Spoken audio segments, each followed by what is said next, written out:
Assalamualaikum warahmatullahi wabarakatuh. Perkenalkan, nama saya Fauzan Zulkarnain Nasution.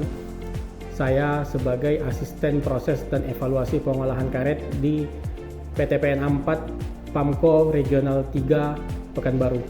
Pada kesempatan kali ini saya akan menyampaikan materi tentang kepemimpinan, manajemen bisnis, dan fungsional di perkebunan sebagai syarat untuk mengikuti program Plantation Leadership Development Program PLDP Angkatan 27 tahun 2026. Pada kesempatan kali ini saya akan membahas tentang materi fungsional.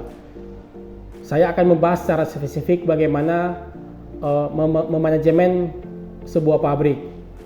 Salah satu indikator tolak ukur kinerja pabrik itu adalah yang pertama kapasitas, yang kedua utilitas, kemudian pengendalian losis, kemudian rendemen CPO dan PK, kemudian mutu yang dihasilkan dalam proses pengolahan baik itu CPO dan PK, kemudian bagaimana kita bisa mampu mengendalikan biaya olah seefisien mungkin sesuai dengan rencana kerja anggaran perusahaan yang telah ditetapkan. Kemudian dalam hal fungsional, dalam menjalankan fungsional perusahaan itu harus mengedepankan keselamatan dan kesehatan para pekerjanya. Artinya, SMK 3 itu harus menjadi bagian utama dalam proses bisnis yang dijalankan oleh sebuah perusahaan. Karyawan harus menjadi aset utama bagi perusahaan dan tidak boleh dia lebih rendah nilainya dibandingkan peralatan-peralatan yang ada di pabrik.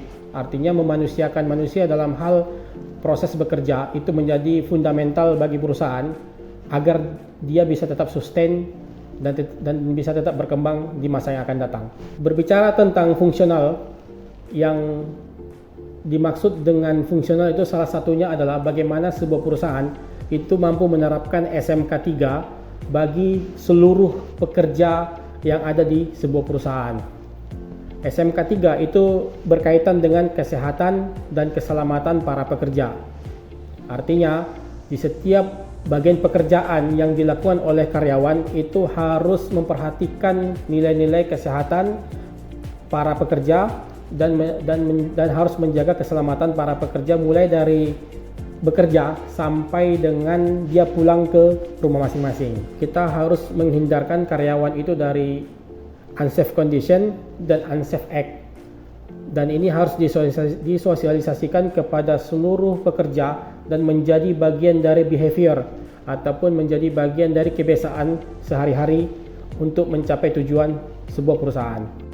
Demikian penjelasan materi yang saya sampaikan, semoga bisa bermanfaat bagi para pemirsa. Saya Fauzan Zulkarnain Nasution, stay class.